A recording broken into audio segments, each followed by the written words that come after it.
Barangay Love Stories. Love Stories. Gaano man katigas ang puso ay kaya itong palambutin ng tunay na pag-ibig. Kaya nitong tunawin maging ang bakal na puso. Wala itong laban sa pusong makulit na handang hamakin ang lahat, makuha lamang ang taong iniibig. Ikaw kapuso, kaya mo rin bang hamakin ang lahat, masunod lamang ang tinitibok ng iyong puso?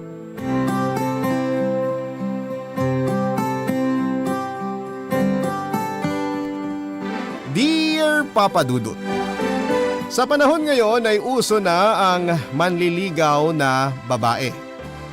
Matatapang silang ipahayag ang nararamdaman nila para sa isang lalaki. Katwiran nila ay bakit hihintayin pa ang aksyon ng isang lalaki kung pwede namang manligaw ang babae. Baka nga naman kasi kapag hinintay ang lalaki na manligaw ay amagin na lamang ang pagtangi sa lalaki nang walang nangyayari. Papa Dudut, ako po si Freya, ang makulit na kasambahay ng tiyahin ko. Taga Bohol ako at napadpad lang ako dito sa Maynila dahil sa kapatid ng tatay ko na mayaman. Istasyon po ninyo ang paboritong pakinggan ng kasama ko sa bahay at nakikinig sila sa radyo habang nagluluto at pagkatapos ay nagkwekwentuhan sila tungkol sa napakinggan nila. Aaminin ko, Papa Dudut, noong una ay hindi ako interesado sa pakikinig ng programa ninyo. Pero habang tumatagal ay nahuhumaling na rin po ako sa boses na meron ka at ng mga kasamahan mo. Papa Dudut, kinakailangan ko magtrabaho sa tiyahin ko para mabayaran namin ang utang namin sa kanila. Nagkasakit kasi ang nanay ko at sila ang sumagot ng gastos. At bilang kabayaran ay minungkahi ng tatay ko na magtrabaho ako sa kanila hanggang mabayaran ang utang namin. Ayaw mang pumayag ng tiyahin ko na magtrabaho ako sa kanila ay wala na rin po itong nagawa dahil kukulitin siya nito. Mabait naman po ang tiyahin at tiyuhin ko, Papa Dudut. Hindi naman po sila matapobre. Sa katunayan, Papa Dudut, ay gusto nila akong pag-aralin. Ako na ang kusang tumanggi dahil baka lalo kaming mabaon sa utang sa kanila. Naging masaya ang pagtira ko sa bahay ng tiyahin ko lalo na noong makilala ko po si James. Tinamaan ako kaagad sa kanya at hindi ako tumigil hanggat hindi ko siya nakilala ng lubos, Papa Dudut.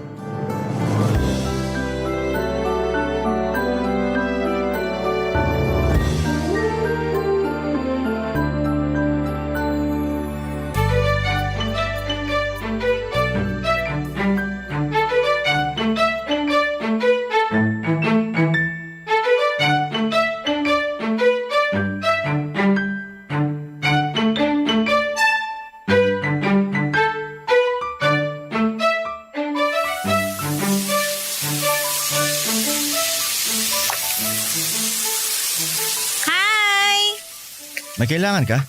Wala naman akong kailangan. Bago lang kasi ako dito, mga 2 buwan na siguro. Oh, tapos? Pwede ba kitang makilala? Mas maganda kasi sa magkakapit-bahay kung magkakakilala sila, di ba? Ikaw ba may-ari ng bahay? Hindi, yung tiyahin ko. Pero pamangkin niya akong tunay. Ikaw ba? Anong trabaho mo dyan? Ano sa palagay mong trabaho ko? Tagapagpasaya ng puso ko! Pwede ba, miss? Kung wala kang magawa sa buhay, wag mo akong istorbohin. Marami pa akong gagawin. Freya pangalan ko. Ikaw, anong pangalan mo? Alam mo, Freya? Freya nga, no? Oo, Freya nga. Wala akong panahon na makipaglandian sa'yo o sa kahit kanino, lalo na kapag may ginagawa ako. Kung ikaw wala kang ginagawa, huwag kang mang istorbo, okay? Ito naman. Pero gusto ko yan. Gustong gusto ko ng mga ganyang kasupladong lalaki. Ako naman, ayoko sa babaeng walang hiya. Inuuna pang panlalandi sa kapitbahay kaysa magtrabaho. Porket tiyahin mo may-ari ng bahay, hindi ka pa rin dapat umaabuso. Tapos na ako sa trabaho ko, no? Kaya may time ako nakilalanin ka. Ako patapos na sa trabaho ko, kaya makakaalis ka na. Isa pa, hindi ko kailangan ng audience habang naglilinis ako ng sasakyan. Pinaglihi ka siguro ng nanay mo sa sama ng loob, no? Ang suplado mo kasi. Talo mo pa yung babaeng inuurungan na ng regla. Ganyan ka ba sa lahat ng nakakausap mo? Hindi, sa'yo lang. Hindi ko kasi gusto ang dating mo. Parang may pagkamalandi. Ay, grabe siya oh. Nakikipagkilala lang, malandi na agad. Di mo pwedeng friendly lang? Iba yung friendly sa may ibang intensyon. Sanay na ako sa mga babaeng kagaya mo. Kung ano man ang binabalak mo, kalimutan mo na, masasaktan ka lang. Ouch ha! Di pa ako naliligaw, binabasted mo na ako kaagad. Alam mo kung ako sa'yo, aalis na ako dyan sa may gate eh. Kasi pag ako nainis sa'yo, iipitin ko talaga yung kamay mo. Umuwi ka na. Baka lalong masira ang araw ko. Umanap ka na ng ibang bubisitin mo. Wala akong panahon makipagbulahan sa'yo. Mamaya na, pagkatapos mo maglinis ng sasakyan. Nag-e-enjoy pa ako sa magandang tanawin eh. Matagal na kasing walang vitamins yung mata ko. Pag di ko pinagbigyan to, baka lumabo na. Ibang klase ka rin ano? Hindi ka man lang nahihiya? Kababae mong tao, napaka-bolera mo. Alam mo bang minus points sa mga lalaki ang ganyang klase ng babae? Wala akong pakialam. Sanay din naman ako ng 0 sa math, kaya okay lang na mag-minus-minus ka dyan. Kahit divide mo pa, wala akong pake. Ay, ewan ko sa'yo. Tumabi ka dyan sa gate, isasara ko na. Okay, sige. Pero dadalawin uli kita bukas ha. Bye, Pogi! Bahala ka sa buhay mo.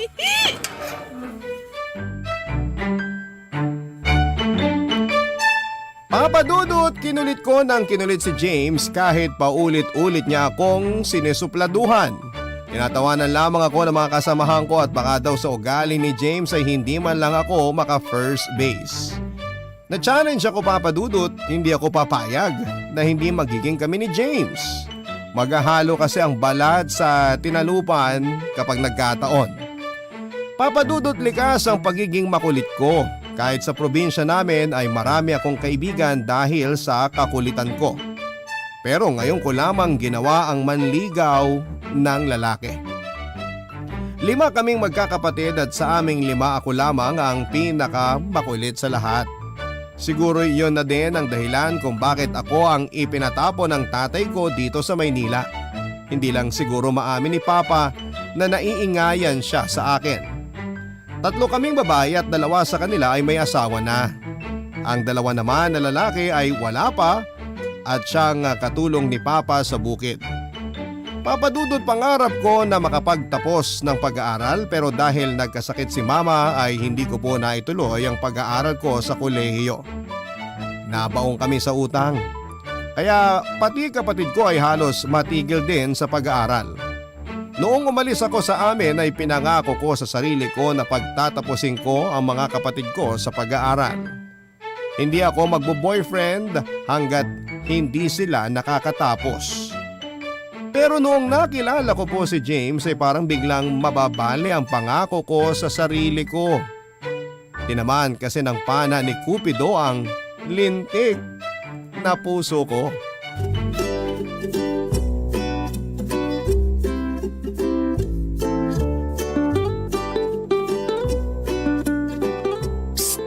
James, Bakit na naman? Anong kailangan mo? busy ka? Oo, hindi mo ba nakikita? Busy ka saan? Sa pag-upo at pakikipag-chat?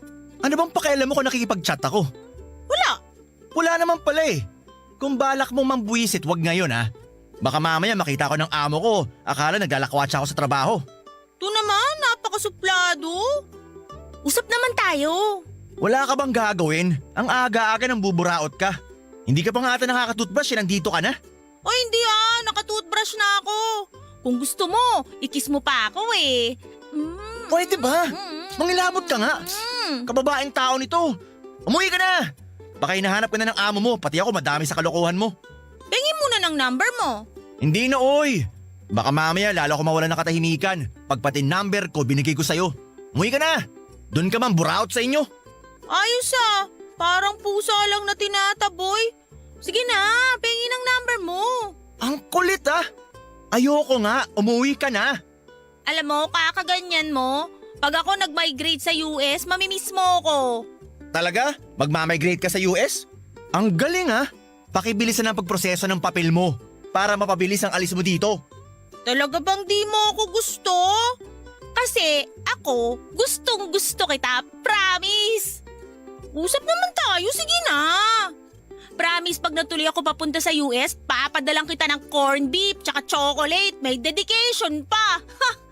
Wala tayong dapat pag-usapan, okay?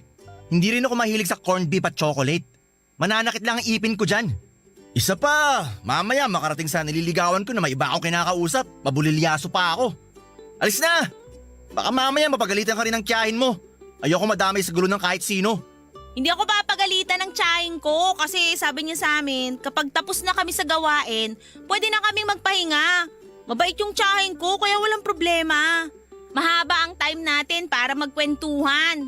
Wala akong mahabang oras para makipaghuntahan sa'yo. Kaya umalis ka na. Naaalibad-bara na ako sa mukha mo. Araya, Paul na yan. Maganda naman ako matangkad pa, maputi, mahaba ang buhok. Kulot nga lang, di gaya ng iba. Pero pag pinariband ko to, gaganda rin to. Labas ka na dito, usap na tayo. Ang hirap kaya ng kalagayan ko dito, di ka ba naaawa sa akin? Sino ba may sabing pumunta ka rito? Alam mo, ang hard mo para sa isang manliligaw na kagaya ko. Ewan ko sa'yo, puro ka kalokohan. Usap na kasi tayo. Okay, sige. Usap tayo mamayang hapon kapag wala na akong ginagawa. Ay, gusto ko yan! Promise Oo na, sige na, sige na. Umalis ka na. Sige, bye-bye my loves! Papa Dudut, hindi ako sinipot ni James noong hapon na yon kaya inis na inis ako sa kanya. Sinuot ko pa naman ang pangmalakasang kong bestida, nagpaganda ako ng bonggang-bongga. Tapos ay hindi ako sinipot. Nanghingi pa ako ng ilang spray ng mamahaling pabango sa tiyahin ko tapos ay iinjanin lang pala niya ako. Ang saya-saya ko pa naman nung umaga tapos ay malalaman ko sa kasambahay nila na mag-out of town pala ang amo nito at 1 linggong hindi babalik. Inis na inis ako, Papa Dudut. Yung isang araw nga na hindi ko siya makita ay nami-miss ko na siya 1 linggo pa kaya. Papa Dudut, hiningi ko ang number ni James sa kasama niya pero hindi ko makuha. Ayaw nilang ibigay dahil kabilin-bilinan daw nito na huwag ibibigay ang number nito. Kahit kanino, lalo na sa akin. Lalo na ako nabuisit, Papa Dudut. Akala mo naman kung sinong masyadong paimportante. Pero Papa Dudut, kahit inis na inis ako ay hindi pa rin po ako sumuko. Alam ko na makukuha ko din ang number ng kulog na James na yon bahalang araw, Papa Dudut. Barangay Love Stories. Barangay Love Stories. Papa Dudut, dahil maabilidad akong tao ay kinaibigan ko ang isa sa mga kasambahay nila. 1 linggo kong kakaririn ng pakikipagkaibigan sa kasamahan niya. Matigas man ito ay madami namang paraan para makuha ko ang number niya. Pero matinik talaga ang mga ito. Kaya inalam ko na lamang kung sinong nililigawan ni James at kung taga saan. Kung hindi lang di naman siya mapupunta sa akin, abay hindi rin dapat siya mapunta sa ibang tao. Talo ko pa ang kontrabida sa pelikula, Papa Dudut. Ewan ko ba, tinamaan kasi talaga ako. Ganon pala ang pag-ibig. Nawawala ang kahihiyan, nagiging makapal ang muka at hindi ko na nga maubos maisip kung ano ang pumasok sa kokote ko. Ako kasi ang babae pero ako ang malakas ang loob na manligaw. Papa Dudut, ilang araw bago umuwi si James ay gumawa ako ng kalokohan. Nalaman ko kasi kung sino ang nililigawan niya. Itinuro sa akin ang kasambahay nila noong minsang nagkakwentuhan kami. Kasambahay din siya na kagaya ko, mas maganda naman ako, sabi ng bolera kong kaibigan. Pero sabi niya ay wala sa ganda yan, nasa datingan yan. Baka daw kasi wala talaga akong dating kay James. Nasaktan man ako sa sinabi niya ay hindi pa rin po ako sumuko. Hindi ko man makuha ang number ni James ay nagawa ko namang kunin ang account number ng babaeng nililigawan niya, pati ang cellphone number niya. Papa Dudut, sa sobrang inis ko ay hindi ko napigil ang i-chat ang babaeng nililigawan niya. Nagpakilala ako sa kanya at sinabi ko sa kanya na huwag siyang maniniwala sa mga sinasabi ni James. Dahil nanliligaw din ito sa akin at malapit ko na ring sagutin. Sinabi ko sa kanya na balak siguro kaming pagsabayin. Napaniwala ko ang nililigawan niya, Papa Dudut. Sinabi niya sa akin na babase rin na raw niya dahil babaero pala ito. Pagkalipas nga ng ilang araw ay umuwi na sina James at ang amo nito. Expected ko na agad na ako ang unang hahanapin nito dahil sa mga chat ko sa nililigawan niya. Hindi takot ang nararamdaman ko, Papa Dudut. Mas lamang ang excitement kesa sa takot. Nakikita ko na kunot ang noo at kasupladuhan ang gagawin niya. At malamang sa malamang ay mapilipit nito ang dila ko sa ginawa ko, Papa Dudut.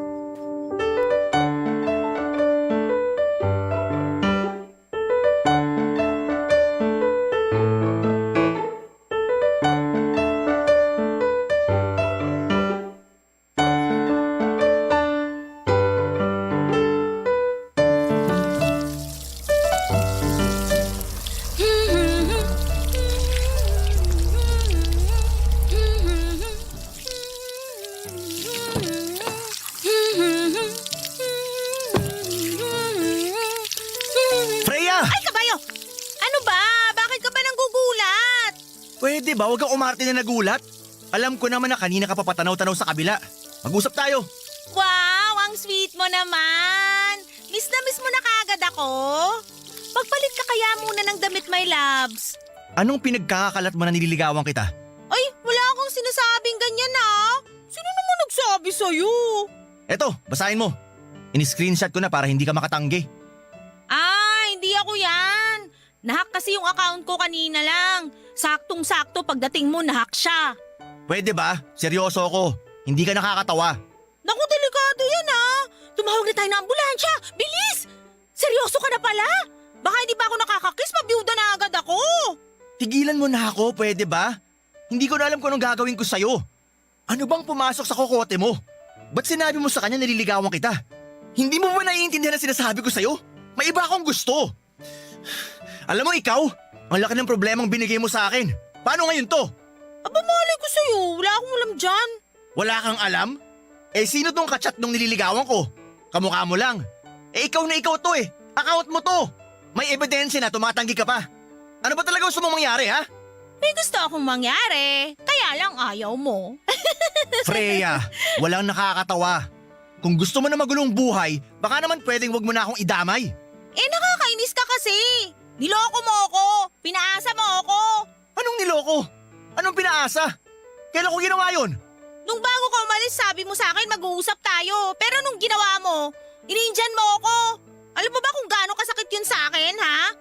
Nagpaganda ako. Sinuot ko yung pangmalakasan kong bestida. Nanghingi pa ako ng 3 spray ng mamahaling pabango ng tiyahin ko. Tapos iindyanin mo lang ako? Masakit yung ginawa mo sa akin, ha? Kala mo dyan? Ang kulit mo kasi. Kaya para mapaalis kita, sinabi ko yun. Pero mali pa rin ang ginawa mo. Hindi tama na sabihin mo sa nililigawan ko na naliligaw ako sa'yo. Oo na, sige na. Inaamin ko na. Ako yung nag-chat sa kanya.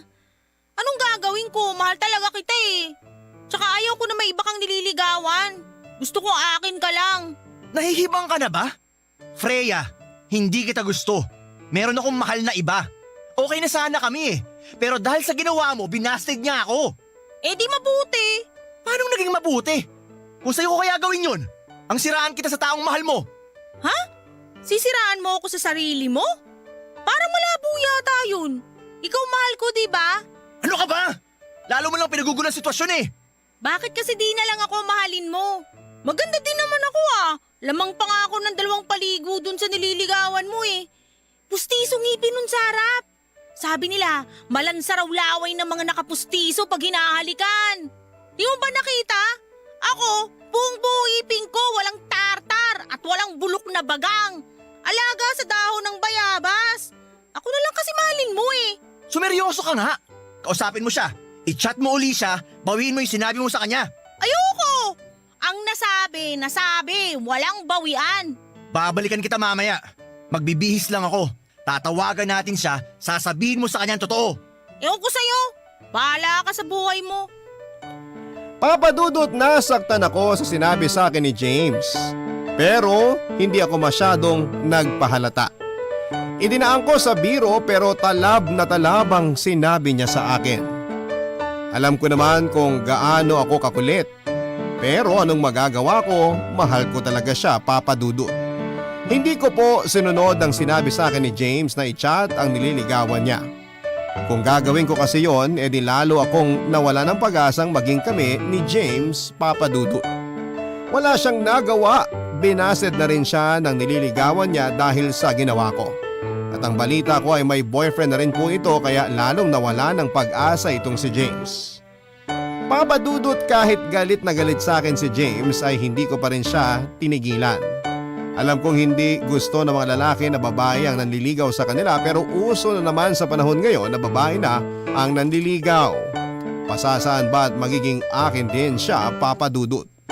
At hindi nga ako nagkamali. Dahil unti-unti kong nakikita na bumabait na siya sa akin. Hindi na siya nagsusungit masyado. At ang kinakatuwa ko ng husto ay niyayayan niya na akong lumabas. At sa pagkakataong yon ay hindi na niya ako iniintyan. Sumisipot na siya. Talo ko pa ang tumama sa loto, Papa Dudut, ng mga sandaling yon.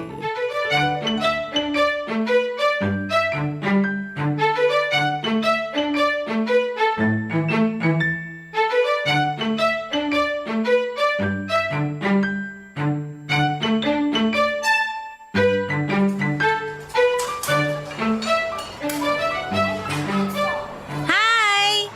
Dito ka sa tabi ko maupo. Oh, Dito na lang ako sa tapat mo para makita ko mukha mo. wow! Parang gusto kong kiligin sa sinabi mo ah. Ano bang gusto mong kainin? Ikaw. Ano? Sabi ko, ikaw na bahala. Di naman ako mapili sa pagkain eh. Pero mas mabubusog ako kung ikaw ang kakainin ko. Puro ka naman kalokohan eh. Masyado ka kasing seryoso. Sige ka, maagang kukulubuti ang mukha mo. Sayang ang kagwapuhan mo. Nambola ka pa. Pero maganda ka ngayon ha? Ay talaga ba? Buti naman napansin mo. Ito yung suot ko nung magde-date sana tayo kaso ininjan mo ko. Ayos ba? Nakispray pa ako ng pabango sa tsahin ko. Mamahalin yun kahit maghapon at magdamag tayong magkasama. Hindi mo mauubos yung bango ko. Ewan ko sa'yo. Talaga bang ganyan kakaprangka? Oo naman, ayoko ng paligoy-ligoy. Kaya ikaw, kung gusto mo na rin ako, sabihin mo na agad ngayon para bago tayo umuwi, syota na kita.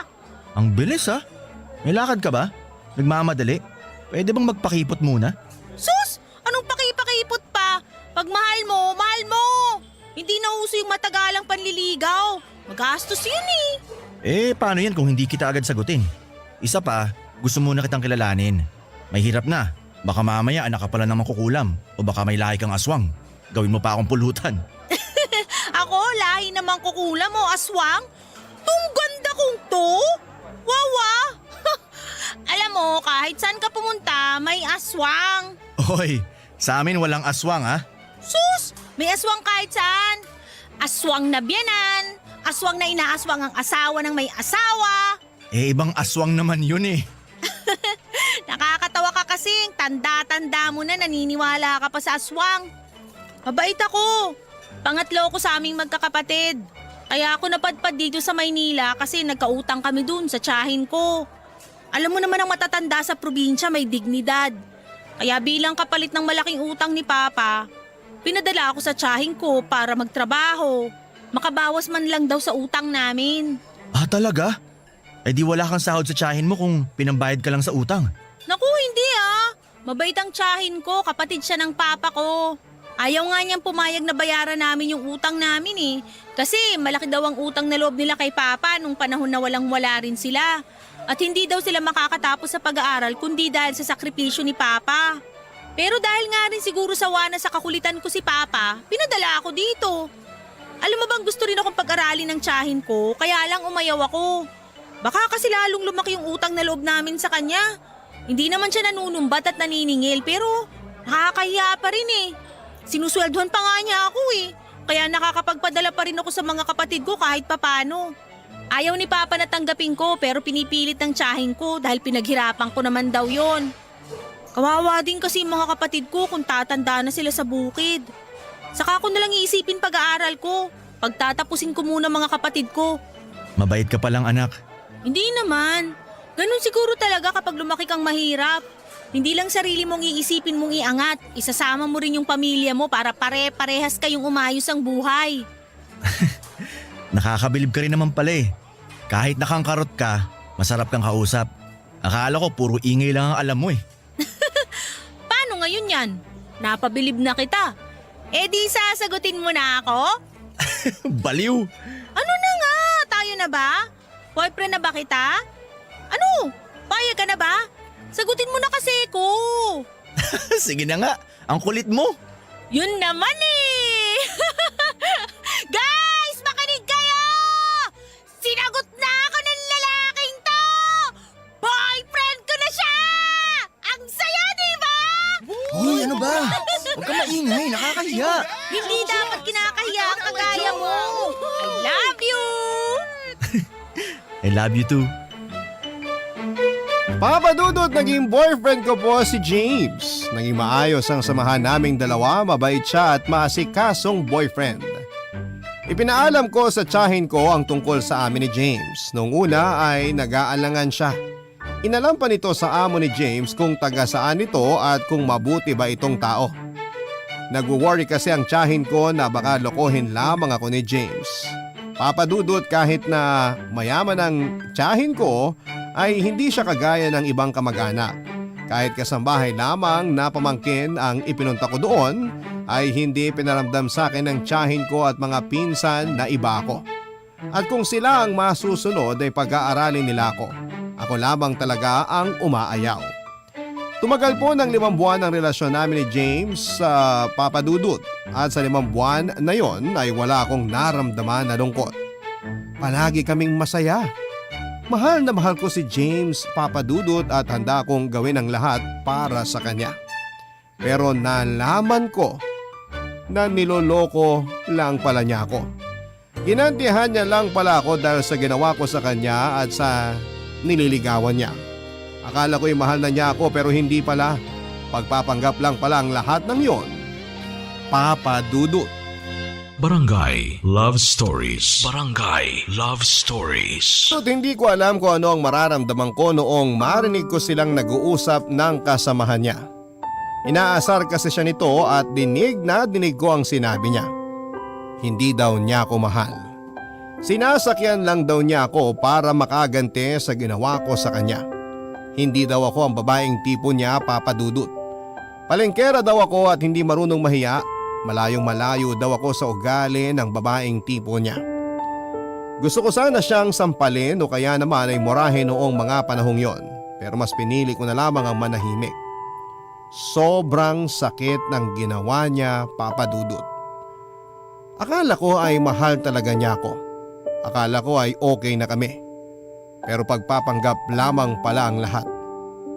Papa Dudut, hindi ako mapakali ng mga sandaling yon. Gusto ko siyang kausapin, sumpatan at murahin. Pero naisip ko na lalo akong matatalo kapag nagpaapekto ako sa mga narinig ko. Kung laro ang gusto niya ay makikipaglaro ako sa kanya. Magpapanggap din ako na walang alam sa nangyayari at pagkatapos noon ay iiwasan ko siya ng walang pasabi. Itutuloy ko ang bala kong pag-abroad at ililihim ko ito sa kanya, Papa Dudut. Kung kaya niya akong paglaruan ay kaya ko rin siyang paglaruan. Makikita niya kung gaano talaga ako kawalang hiya. Tumagal pa ng 1 taon ang relasyon namin, Papa Dudut. Hindi ko sinabi sa kanya na may narinig ako. Nakipaglaro ako sa kanya na wala siyang kaalam-alam. Ginawa ko ang lahat para maging maayos kami. Naging mabuti akong girlfriend, binago ko ang sarili ko para sa sarili kong laro. Lahat ng hinahanap niya sa isang babae ay unti-unti ko pong pinag-aralan. Binawasan ko ang pagkamaingay ko, ang kadaldalan, maging ang pananamit ko. Lahat ay binago ko para siya mismo ang mahulog sa patibong na ginawa niya. Papa Dudut, kahit napapansin ko na nahuhulog na ang loob niya sa akin ay nanahimik ako. Hindi ko pa rin sinabi sa kanya ang mga nalalaman ko.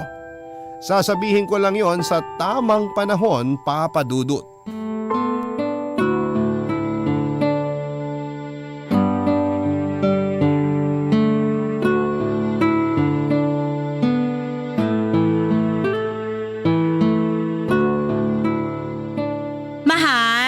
May gagawin ka ba bukas? Wala, mahal. Bakit? Magpapasama sana ako sa'yo magsimba. Pwede ka ba? Tingnan ko muna kung wala kaming lakad ni boss ha. Pag wala, samahan kita. Salamat, mahal. Walang anuman. Ano bang okasyon at magsisimba ka? Eh hindi naman linggo. May kaluluwang makasalanan lang akong kailangan ipagdasal. Ha? Bakit? Sino namatay? Ang puso ko. Baliw ka talaga. Akala ko naman kung sino namatay. Paano namatay ang puso mo? Eh masaya naman tayo. Masaya nga tayo. Kaso may nakalimutan ka naman. Sus! Wala akong nakalimutan. May regalo kaya ako sa'yo. Oh, ayan. Happy anniversary, mahal. Kiss nga kita. Mwah! I love you. Wow! Thank you sa pabulaklak, mahal. Happy anniversary. I love you too. Kala ko nakalimutan mo eh. Mag-iinarte na sana ako. Ikaw talaga? Kunwari ka pang di mo nakita yung dala kong bulaklak. Eh ang tagal mong ibigay eh. Malay ko ba kung para sa akin talaga yan? Eh kanino ko pa yan ibibigay? Siyempre sa'yo lang. Ikaw lang naman ang girlfriend ko eh. Malay ko ba? Mahal, kung di ko ba binago sarili ko para sa'yo, di ba tayo tatagal ng ganito? Ha? May binago ka ba? Mahal, ilang beses ko bang sasabihin sa'yo na hindi naman itsurang tinignan ko sa'yo eh. Mabait ka, mapagmahal at maalaga. Yun ang minahal ko sa'yo. Tsaka lagi mo ako napapatawa. Kailan mo pa nalaman na mahal mo ko? Hindi ko na alam, basta bigla ko na lang naramdaman. Sigurado ka ba na di mo ako pinaglalaruan lang? Ano bang klaseng mga tanong yan? Kung pinaglalaroan lang kita, bakit ba tayo tatagal ng ganito? Aaminin ko nung una, wala talaga akong nararamdaman para sa'yo. Pero habang tumatagal at nakikilala kita, nakikita ko kung gaano ka kabuting tao. Hindi ko na namalayan na mahal na kita. Na ikaw na ang gusto kong makasama habang buhay. Ang sarap pakinggan ng sinasabi mo. Sana lang totoo yan. Totoo naman ang sinasabi ko eh. Bakit? Hindi mo ba nararamdaman na mahal na kita? Nararamdaman. Kaya nga natatakot ako eh. Ano bang kinakatakot mo? Na baka iwan kita? Eh kung may ipon nga lang ako, baka inaya na kita magpakasal. Pwede naman magpakasal kahit walang maraming ipon, di ba? Alam ko naman yon, pero paano ka? Paano ang pangarap mo para sa mga kapatid mo? Ang pag-aaral mo? Bakit? Di ko ba sila kayang tulungan kung magiging mag-asawa tayo? Hindi mo naiintindihan eh. Kung magpapakasal tayo, paano tayo? Saan tayo titira? Ayoko magsama tayo ng ganito lang. Gusto ko, bago tayo magpakasal, may sarili na tayong bahay, kahit maliit lang. Tapos patitigilin kita sa pagtatrabaho. Tsaka dahil napag-uusapan na rin natin to, may sasabihin pala ako sa'yo. Bala ko mag-Saudi. Aalis ka? Iiwan mo ko? Tapos ano?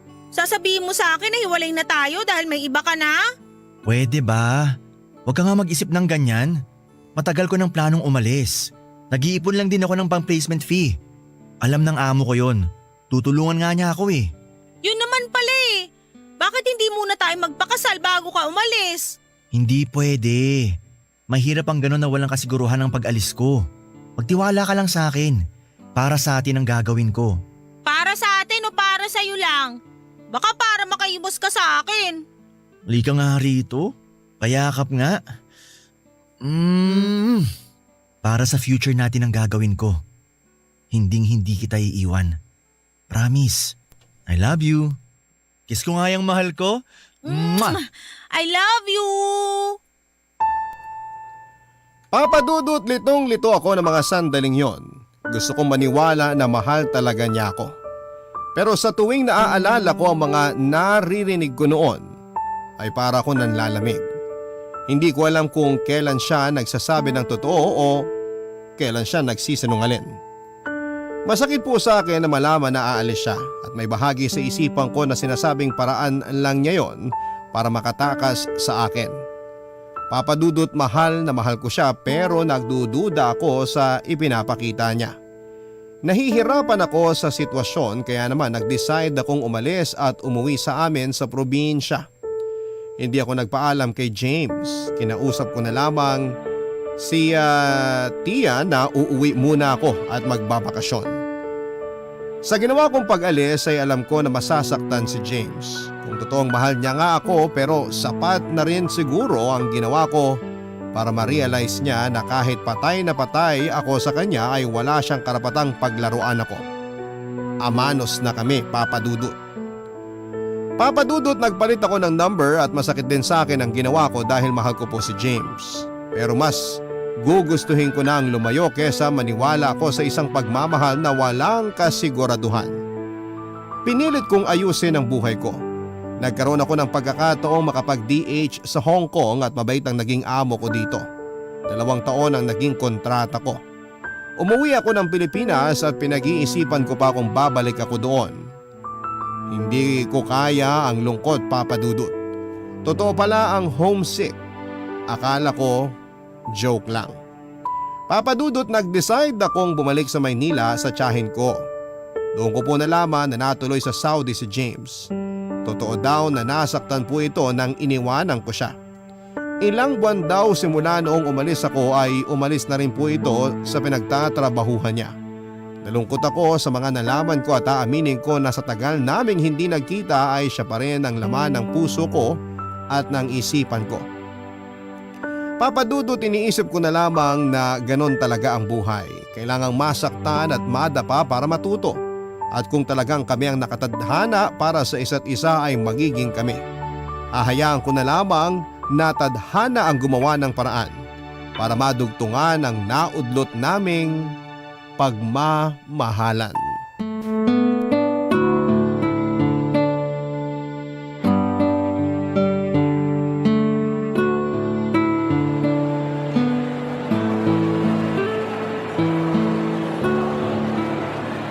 Freya? James? Freya! Payakap nga! Ay ano ba? Teka lang. Huwag mo ko yakapin, ang daming tao. Namiss kita. Saan ka ba galing? Ano ba nangyari sa'yo? Bakit mo ko iniwan? Isa-isa lang ang tanong, pwede. Kumusta ka na? Pwede ba tayo mag-usap? Tungkol saan ang pag-uusapan natin? Halika, doon tayo sa restaurant. Sige na nga.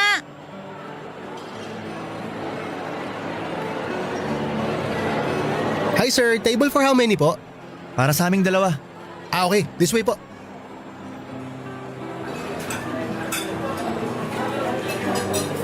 Ito po yung table niyo sir. Salamat, sir, ah. Oh, Freya, upo ka. Salamat. Ano bang nangyari? Bakit mo ko iniwan? Minahal mo ba talaga ako? Ano bang klaseng tanong yan? Siyempre minahal kita at mahal pa rin kita hanggang ngayon. Tatagal ba naman tayo nun kung hindi kita minahal? Alam mo ba kung gaano kasakit ang ginawa mo sa akin nung iwanan mo ko? Alam mo rin ba kung gaano kasakit yung narinig ko nung nag-uusap kayo ng kasama mo? Anong pag-uusap? Narinig ko kayong nag-uusap ng kasama mo nung 5 buwan pa lang tayong magkarelasyon. Narinig? Saan? Pupuntahan sana kita nun. Nakatalikod kayong dalawa. Sinadya ko na hindi magpakita sa inyo dahil narinig ko na ako yung topic nyo. Kaya dinig na dinig ko kung paano mo ako nilait at pinagtawanan. Masakit sa akin yun, no? Pero di ko pinaalam sa'yo na alam ko na ang lahat. Kaya ang sabi ko sa sarili ko, gusto mo ng laro di sasakyan kita. Yun ba? Wala lang yun. Biruan lang namin yun. Alam kasi niya na patay ka sa akin noon. Kaya ayun, biniro ko siya. Pero wala lang sa akin yun. Nararamdaman mo din naman na mahal kita, di ba? Wala lang sa'yo yon? Biro lang sa'yo? Ininda ko ng mahabang panahon yung sinabi mo tapos wala lang sa'yo yon? Biro lang? Yun lang ba ang dahilan kaya bigla kang nawala? Dapat tinanong mo ko. Dapat nagpakita ka para nalaman mo ang totoo. Hindi yung para kang bata. Basta na lang mag-aal sa balutan pag nagtatampo. Hindi simpleng tampo lang yon. Galit na galit ako sa'yo nun. Bad trip ka kasi. Kala mo porket ganito lang ako hindi na ako pwedeng masaktan? Ako naman si tanga. Kahit sira ulo ka, minahal pa rin kita. Umasa na balang araw mamahalin mo din. Pero ginood time mo lang ako. Pinaglaruan. Galit pa rin ako sa'yo. Masama pa rin ang loob ko pero walang Diyo. Hanggang ngayon mahal pa rin kita eh. Baliw ka pala eh. Alam mo bang halos masira ang ulo ko nung umalis ka? Sinabi lang sa akin ng amo ko na kung hahanapin kita, dapat may trabaho na akong maayos. Para pag nagkita tayo, may maibibigay na ako magandang buhay sa'yo. Oo, Wala pa akong sariling bahay at kayamanan. Pero hindi na mahalaga sa akin yun. Dahil pwede naman nating pagtulungan ng mga bagay na yon na magkasama tayo, di ba? Pakakasalan mo na ba ako? Ayan ka na naman. Pinangungunahan na naman ako. Papaliwanag pa lang ako, nag-aaya ka na kagad ng kasal. Ang bagal mo kasi. Ibig bang sabihin yan? Okay na tayo? Aba, oo naman. Niyaya na nga kita agad magpakasal eh. Pwede bang magpakipot? Wala pa akong pambili ng singsing eh. Ay nako, wala nang sing-sing-sing-sing pa. Baka mamaya makatanggi ka pa. Punta na tayo sa munisipyo, magpa-register na tayo para sa schedule ng kasal natin. Agad? Hindi ba dapat ipaalam muna natin sa tiyahin mo? Mamamanhikan muna dapat ako para hingin ng kamay mo, di ba? Ay naku, dami mong say. Eto na nga kamay ko, di ba? Kaya liga na, mamaya na tayo kumain. Sa munisipyo muna tayo, baka magsara. Yes, ma'am! Papadudot na gulat ang tiya ko at ang papa ko nang sabihin ko na magpapakasal na po kami ni James. Akala daw nila ay wala na kami. Pero pinaliwanag ko sa kanila ang biglaan naming pagkikita at ang mabilis na pag-aaya ng kasal. Hindi na kasi kailangan patagalin, baka maudlot pa. Baka umayaw pa siya, papadudot. Si James lang ang lalaking minahal ko at mamahalin habang buhay kaya hindi ko na siya pakakawalan pa. Nagtiis ako ng 2 taon sa Hong Kong sa pag-aakalang makakalimutan ko siya. Pero nagkamali pala ako at mas nalungkot ako, mas lalo ko siyang naaalala. At ngayong nagkita kaming muli ay hindi ko na siya pinakawalan. Papadudot, umuwi kami sa probinsya para ipakilala si James sa pamilya at kamag-anak ko. Masaya naman siyang tinanggap ng pamilya ko. Namalagi kami doon ng 2 linggo bago kami pumunta sa probinsya nila James. Naging maayos din ang pagtanggap nila sa akin. Mabait ang pamilya ni James at tinakda ang kasal namin, papadudot. Sa probinsya namin ginanap ang kasalan. Kumpleto ang pamilya nila. Lumuwas naman ang mga tiyahing ko kaya nagkaroon ng pagkakataon na mag-usap uli sila papa. Panay pa rin ang sabi ni papa sa tiyahing ko na babayaran ang utang namin kahit na hindi naman siya sinisingil ng tiyahin ko. Makulit din kasi ang papa ko. Yun yata ang naman ako sa kanya. Pagkatapos ng kasal ay bumalik kami sa Maynila at sa bahay ng tita ko kami pinatira habang wala pa kaming sariling bahay. Ipinayos niya ang dati nilang bodega sa likod bahay. Tamang-tama lamang po ito para sa aming dalawa. Papadudot, nakaalis uli si James 6 na buwan pagkatapos ng kasal namin. 3 taon ang kontrata niya. Buntis ako noong umalis siya at nung una ay ayaw pa niyang umalis dahil unang anak namin. Tapos wala rin siya kapag nanganak ako. Pero dahil na rin sa kakailanganin namin ng pera para sa pang-araw-araw na gastusin at panganganak ko ay napilitan siyang umalis. Nahihiya naman kami kung sa tiyahing ko pa iaasa ang gastos. Nakikitira na nga kami ng libre, magiging pabigat pa ba kami? Papadudot, kahit magkalayo kami ay palagi pa rin naman kaming magka-chat at video call. Kaya para rin kaming magkasama. Maraming salamat po sa pagbasa ng liham ko, papadudot. Naway marami akong napangiti sa storya ng buhay ko. Maaring mali sa paningin ng iba ang ginawa kong panliligaw sa asawa ko. Pero kapag mahal mo ang isang tao ay kailangan mo ring sabihin sa kanya.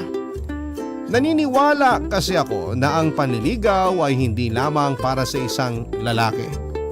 Maaring sa iba ito ay nakakawalang gana, pero para sa akin kapag nagmahal ka, ay dapat mo itong sabihin. O dapat ipaalam sa taong minamahal mo. Dahil hindi mo malalaman kung may pag-asa ka o wala kung hindi mo yon susubukan.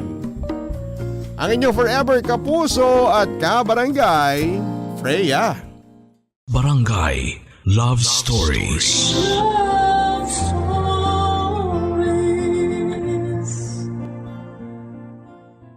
Barangay LS 97.1. 97.1.